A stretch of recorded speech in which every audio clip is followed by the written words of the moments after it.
Hello friends, welcome to my channel Rakesh K Hari. आज हम discuss करने वाले हैं दो बुक के बारे में जो मैंने प्रीवियस वीडियो में ऑलरेडी बता चुका हूँ। पहले बुक का नाम है the power of positive thinking. ये आप बुक देख सकते हैं। इस बुक का राइटर है मिस्टर नॉर्मन। और दूसरे बुक का नाम है एटॉमिक हैबिट्स। ये भी बुक आप देख सकते हैं जो मिस्टर जेम्स द्वारा लिखा गया है। आज ये दोनों बुक के बारे में मैं ब्रीफ इंट्रोडक्शन देने वाला हूँ। क्या होता है कि बहुत से लोग हैं जो बुक पढ़ना चाहते हैं, लेकिन टाइम के कमी के कारण वो पढ़ नहीं पाते हैं, या उनका इतना बिजी शेड्यूल रहता है कि उनके पास टाइम नहीं रहता है कि वो कुछ पढ़ पाए। तो मैंने थोड़ा टाइम निकाल के कुछ नोट्स तैयार किए हैं जो मैं आपके साथ शेयर करना चाहता हूँ। और ये वीडियो काफ़ी आपके साथ यूजफुल होने वाला है। अगर आपके पास टाइम रहे तो डेफिनेटली थोड़ा टाइम निकालिए।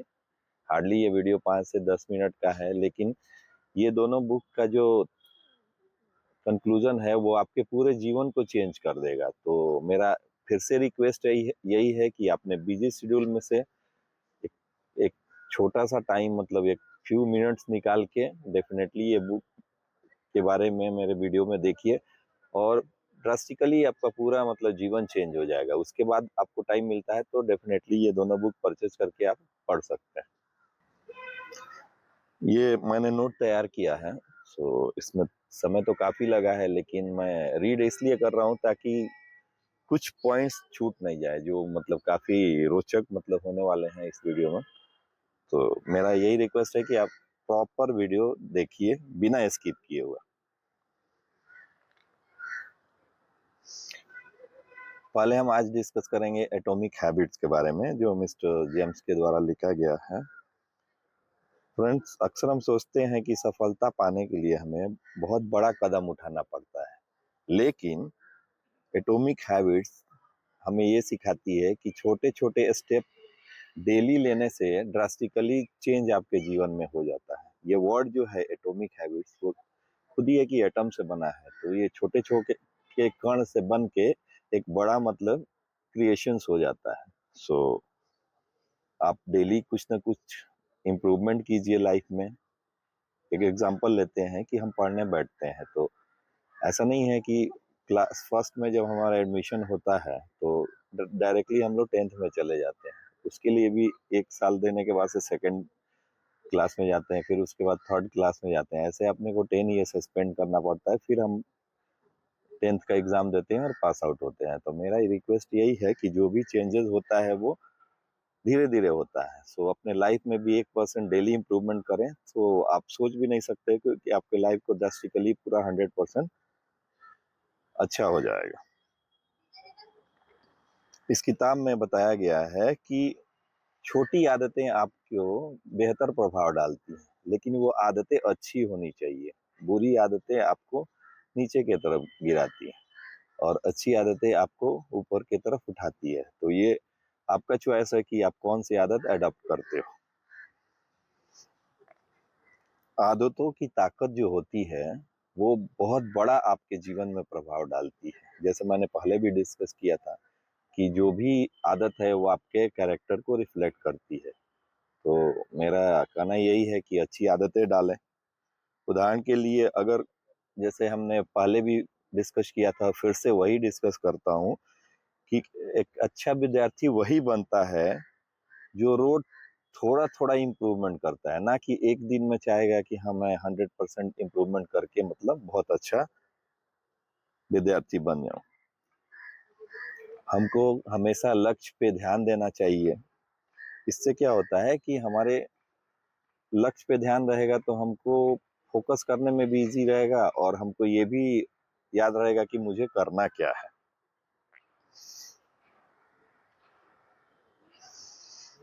आदत बनाने के 4 नियम हैं जो इस बुक में बताया गया है। पहला जो है, आदत को साफ और दिखाई देने वाली बनाना चाहिए। जैसे कि मतलब आदत ऐसी बनाओ जो बाहर से दिखे। मतलब क्या होगा, अगर आपका अच्छा आदत है और आपके सराउंडिंग में लोग हैं तो वो आपको नहीं दिखेगा, लेकिन बाहर व्यक्ति को दिखेगा कि नहीं नहीं ये बंदा अच्छा है, बातें अच्छी करता है, किसी को मतलब गलत लैंग्वेज यूज नहीं करता है या किसी के साथ रूड बिहेव नहीं करता है, उसके बातों में जो पोलाइटनेस दिखेगा ना वो बाहर से दिख जाता है। भले आप उससे बात कर रहे हो लेकिन आपके एक्टिविटी से पता चल जाएगा कि आप इंसान कैसे हो। मतलब आपको जज करने की जरूरत नहीं है, जो एक्टिविटीज आप कर रहे हो ना उससे बाहर वाले जज कर लें कि नहीं ये इंसान अच्छा है या बुरा है। इसको बोल सकते हैं कि जो आपका बिहेवियर है वो आपके कैरेक्टर को रिफ्लेक्ट करता है। आदत को आकर्षक बनाइए। आकर्षक का मतलब ये नहीं होता है कि हाँ मतलब ब्यूटीफुल बनाइए, मतलब इसमें ब्यूटीफुल वर्ड यूज हम लोग नहीं कर सकते। ये क्या बोल सकते हैं कि अपना आदत ऐसा मतलब ये अट्रैक्टिव होना चाहिए कि दूसरा व्यक्ति आपके तरफ अट्रैक्ट हो, मतलब आपके बिहेवियर को और जो भी मतलब हाव भाव को देख के ना दूसरा व्यक्ति बोले कि हाँ मुझे भी ऐसे बनना है। जैसे एक एग्जांपल देते हैं कि मेरे क्लास में एक मनोहर नाम का लड़का था, तो वो फर्स्ट क्लास से लेके 10th तक मतलब अव्वल आता, माने उसको मतलब बताने की जरूरत ही नहीं कि पढ़ना है। और हम लोग उसको देखते अरे ये पढ़ने में बहुत अच्छा है। लेकिन एक दिन जब वो हम लोग 10th का एग्जाम दे दिया, सब लोग बाहर जा रहे थे तो गेट एक छोटा सा गेट टुगेदर टीचर ने दिया और सबको बुलाया गया कि कुछ ना कुछ हम बोलते हैं। तो सबसे पूछा गया, मेरे से भी बोला गया, सबने अपना अपना व्यू रखा, लड़के ने भी अपना व्यू रखा। लेकिन मेरे मन में ये सवाल था कि क्यों नहीं उस लड़के से हम कुछ पूछें कि मेरे को मतलब जो अंदर से 10 साल का ये इच्छा था वो पूछ पाए। तो टीचर बोले तुम जो कुछ पूछना चाहते हो ऐसा फील हो रहा है, पता नहीं कैसे टीचर को पता चल गया। तो मैं बोला हाँ मैं इससे पूछना चाहता हूँ कि ये 1 से लेके 10 तक यही अव्वल क्यों आया, क्योंकि मैंने तो 100% पढ़ाई किया था और हर बार मैं उससे मतलब 1 नंबर या 2 नंबर पीछे रहता था, जबकि मैंने पढ़ाई तो बहुत किया। तो उसने एक ही वर्ड बोला कि आपने पढ़ाई तो बहुत किया लेकिन मेरा प्रेशियस जो था मेरे फादर का वो इस लेवल था कि अगर मुझे कम आता तो मुझे पिटाई होती। उस समय पिटाई होती थी, अभी तो नहीं होती है। सो मैंने बोला कि ऐसा क्या किया तुमने? बोला कि मेरा कंसिस्टेंस था कि मेरा फोकस इतना था कि मुझे इससे नीचे जाना ही नहीं है। मतलब क्या होता है लाइफ में जो भी आप आचरण करते हो उसका प्रभाव आपके जीवन में उसके अनुकूल पड़ता है। तो मेरा यही फिर से सजेशन है कि आप डेफिनेटली अपने आदत को अच्छा बनाओ, उसका इम्पैक्ट आपके जीवन में बहुत अच्छा पड़ेगा। आदत को आसान बनाओ। कहने का मतलब आसान वर्ड तो सभी जानते हैं, इसको डिफिनीशन की जरूरत नहीं है, क्योंकि बचपन से हम सुनते आते हैं कि अगर आसान काम है तो पहले कर लेंगे, कठिन काम बाद में करेंगे।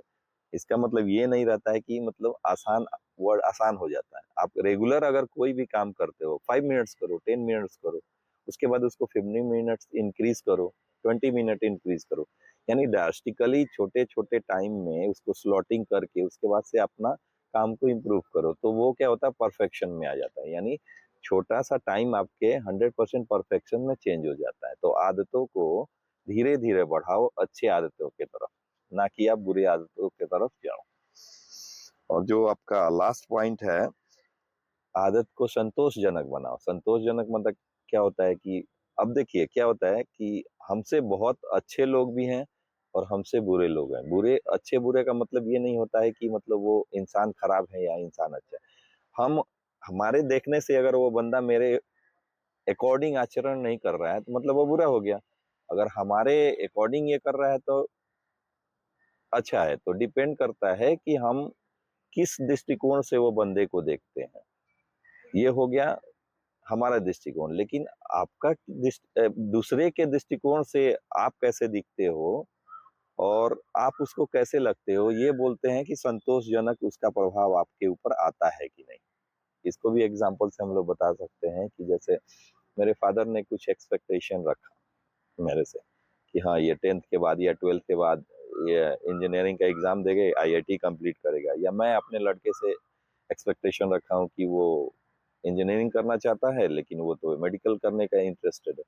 तो मैंने क्या किया, एक एक्सपेक्टेशन सेट कर दिया अपने लड़के के लिए, लेकिन उसको करना था डॉक्टरी। तो वो बोला नहीं नहीं मुझे मेरा फोकस 100% वहीं पे है, तो मैं डॉक्टरी करूंगा। तो लास्ट में मुझे क्या सोचना पड़ा कि ठीक है तुम अपने अकॉर्डिंग करो।